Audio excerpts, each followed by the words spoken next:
On May 26, 2024, a user named Cactus tweeted a post titled, "Hasan is having a mental breakdown in Discord over his declining viewership." With the post, she attached a screenshot with messages reading, "I'm done, I hate this job, I'm not streaming today. I hate what my community is becoming. I'm going to end my own life." To some, the sudden decline of the premier Twitch commentator was shocking, but some saw it coming from a mile away, because under the surface of his 2.6 million followers, there were a few key factors slowly eating away at Hasan's reputation. And although it isn't over yet, these factors could eventually destroy Hasan's entire career. How did Hasan, the internet's most famous political streamer, find himself in this situation? Is there any chance of his recovery? And how did we get here in the first place? Back on November 3rd of 2020, Hasan had a record-breaking 230,000 live viewers on his stream when he covered the results of the US election. Even on normal days, tens of thousands of people tuned into his stream simply to hear his opinions. Sure, he plays games sometimes, but the vast majority of his content is about politics. And considering that Twitch is mostly known for video game streaming, the fact that he used to get so many viewers on politics is wildly impressive. When we look into his background, it's not that surprising. Before Twitch, Hasan worked as a broadcast journalist for a news show called The Young Turks. Unlike other hosts, he was a young, attractive man who said and did whatever he wanted to. He was unafraid of calling people out and openly roasting them regardless of their status. It was this quality that soon made him a mini-celebrity.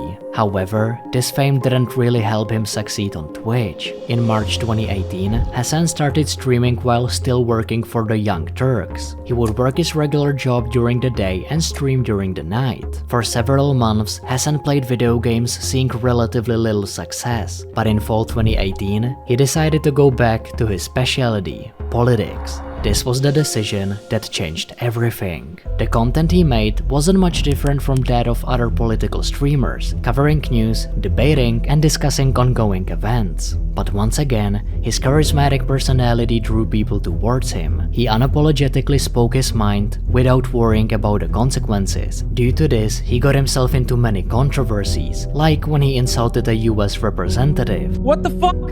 What the fuck is wrong with this dude? Didn't he go to war and like literally lose his eye because some mujahideen, a brave fucking soldier, fucked his eye hole with their dick?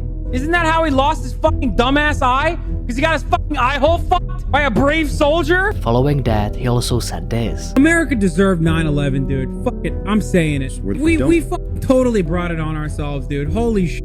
We did. Although his comments make some sense in context, he was still widely criticized for them and was even banned from Twitch for a week. However, this didn't stop Hasan. He quit his job and went all in on streaming. Every single day, he streamed for hours on end, covering pretty much everything going on in the world. By the end of 2019, Hasan had become one of the largest streamers on Twitch, and fortunately for him, it was only the start. 2020 brought two things that helped Hasan's popularity. First, a massive lockdown due to the pandemic, and second, the elections. Because everyone was stuck in their homes, there was no shortage of people to watch all sorts of content. And because the US elections were coming, political content was going to be in high demand. This was Hasan's chance to go truly viral, and safe to say, he didn't miss it. In the year 2020 alone, he streamed for 3,680 hours. Out of the 8,784 hours in the year 2020, I was live for 3,680 of those hours. I was live for 42% of the year. The insane amount of time he spent on streaming didn't go to waste, because on November 3rd, the day of election, Hasan got a ridiculous count of 230,000 live viewers. On top of that, in the same month, Hasan achieved the highest subscriber count in the entirety of Twitch. However, it wasn't all smooth sailing. His reputation had already started going downhill. There were many reasons for this, one of the most prominent being this. I have to pee. I'll be back. Hold on, I gotta pee, I'm sorry. National correspondent. I gotta pee. So in a way, don't look out, Miles. In his streams, Hasan usually reacts to videos and provides commentary on them. Sometimes. Because sometimes, instead of actually engaging with the videos, he just leaves without even pausing them. And he does this a lot. Reaction content is largely viewed as lazy, so when Hasan leaves his stream while letting the video play in his absence, it is a sign that he doesn't really care about contributing to the content. Many even see this as a blatant violation of copyright laws. And when someone in his chat calls him out, this is usually what happens. Making you react harder to your conversation than when the chair reacts to a video? Okay, take an hour off. Which is another reason for his downfall. Whenever anyone disagrees with him, it seems Hasan's natural response is to villainize them. He doesn't provide an actual reply to defend himself. Instead, he resorts to name-calling and shouting to prove his point. For example, Hasan had gone to a debate about transgender people and had argued horribly. Obviously, his trans fans were upset. But when one of them asked him to not argue without understanding trans people, Hasan proceeded to call them cancer and banned them. My issue as a trans person is the fact that you, a guy that isn't super well versed on trans, brought on a known transphobe knowing he might bring up transphobic shit. You aren't exactly a Vosh at trans debates. I hope that the rest of your life is as horrible as it is every single day, okay? There you go. Suck my dick. I despise you. I despise you more than anything else on the planet. You are fucking cancer, okay? You are cancer in this community, and you're cancer in every community. Suck my dick. And when a fan said Hasan wasn't making good arguments, instead of trying to understand him, Hasan just called him transphobic and moved on. Please stop, you're not making any good arguments. No, the only reason why I'm not making any good arguments to you is because you are transphobic, and that's the unfortunate reality, and it's probably not going to change. Later in the same stream, Hasan was reading an article about how trans women were participating in women's sports and breaking records, which was against Hasan's personal beliefs. So when a fan pointed it out, Hasan lashed out, saying that wasn't true despite the article in front of him clearly stating the same thing. Or they're literally breaking records after records, not just participating. Wrong! Wrong! You are wrong! You are making that up! In this example, Hasan didn't even bother reading the article he himself had opened. This is actually another reason why a lot of people have come to hate him. Hasan describes himself as a journalist and demands that he be treated like one. Me going live and giving you 10 hours of on the ground, 10 hours of reporting from the ground, at a critical moment, at a critical time. However, as a lot of people have noticed, he doesn't exactly take the profession seriously. A lot of Hasan's predictions and news coverage have been shown to be wrong. There are so many of these cases that a YouTuber Willie Mac Show has made hour-long videos just covering them. When reports of Iran firing a missile at a US base came out, Hasan claimed it was a false flag. But when the US intelligence itself claimed that it was Iran, he resorted to calling people racist for believing the original reports. And when news of Iran confirming and taking credit for the attack came out, Hasan brushed over it pretending to get distracted. You're right. It's like, I'm sorry, it's just so much easier for, yeah, you guys are right. It's so much easier for me to just always fucking blame whoever you're pronouncing Iran wrong? Wait, what? I'm not. In February 2022, there were rumors of Russia planning to invade Ukraine. The US intelligence department said it, and Russian military units were seen around the border of Ukraine. Still, Hasan predicted that Russia would never invade Ukraine. What's up, folks? I'm live and alive, and we got a lot to talk about. I was right about Ukraine. That's right. War is not imminent. Oh, shocked to find out. Once again, he was wrong. And in the same stream that he admitted he was wrong, Hasan claimed that the rumors of Russia planning to bomb the capital of Ukraine were false. Their take was Ukraine is going to be invaded, Kiev is going to be invaded by Russia. That is insane. That's psychotic. But yet again, he was wrong. When a radical group claimed their hospital was bombed by Israel, most news reporters stayed quiet until more evidence came out. But Hasan confidently claimed that it was true. IDF didn't bomb the hospital? Change title? IDF didn't bomb the hospital? Yes, it did! Yes, it did! Yes, it fucking did! You fucking piece of shit! Yes, it absolutely did! Fuck you! Fuck you!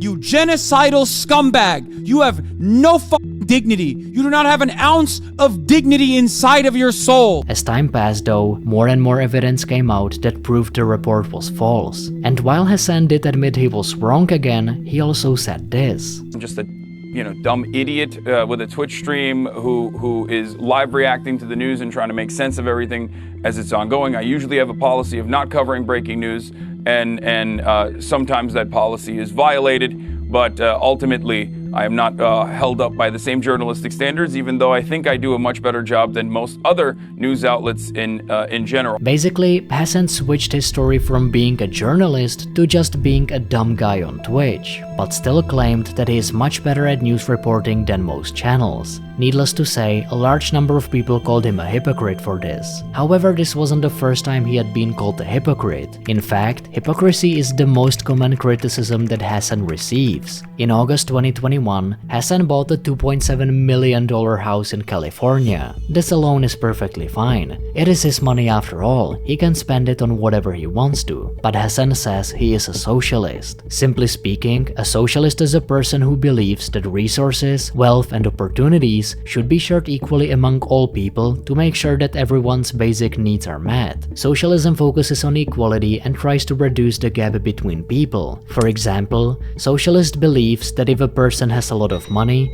it is their responsibility to share it with others and not spend it on selfish desires. So if Hasan is a socialist, why does he own a house worth almost $3 million? To make the situation worse, on February 4th, 2022, Hasan bought a $200,000 car for no reason whatsoever. Once again, it is his money, but these extravagant things go against his socialist image. Worse still, Hasan has publicly said that unless they ask, he doesn't pay his editors and moderators for their work. Yet again, there is nothing really wrong with that if they agree to it, but it goes against his beliefs. Are you paying, right, a percentage or something proportional to the millions that you're making off Twitch, right? Does that carry over to your Twitch? So sure, I believe you for your podcast. To who? To what? To editors, to moderators. Yes. So you're paying moderators or a head of moderation? No, not editors and not moderators. With this in mind, it's no surprise that people constantly call him a hypocrite. But there's one more reason why Hasan's popularity is rapidly decreasing. On March 29th, another popular political commentator, Destiny, uploaded a discussion about Hasan's meltdown over his low viewership, where he said, he doesn't have like communities anymore that he can associate with, because it seems like he doesn't collab with other big streamer communities much anymore. This is probably the largest thing holding Hasan back. Over his Twitch career, most of the biggest moments and growth came from collaboration with other creators. In fact, his original popularity came from making content with Destiny himself. He played Among Us with Congress representatives, he became friends with H3, and he attended some live events with fellow streamers. But as time has gone on, due to Hasan's habit of demonizing people with different beliefs, he has been slowly isolating himself. His connection with Destiny was broken due to constant arguing. Nothing I do is performative. So I'm not going to, for instance, I'll use Hasan as an example. I'm not going to talk to a black person like Trihex and say, hey, the N-word, it's always what do you think black people? What a fucking liar, dude. What a fucking Weasley little liar, dude. He no longer has significant connections with political figures, and his friendship with H3 ended because his own fans were harassing H3. Slowly but surely, Hasan has been losing streamers to collaborate with, and although he still manages to get a decent viewer count, if things keep going this way, his career is in severe danger. Subscribe to this channel for more similar content, and I'll see you next time.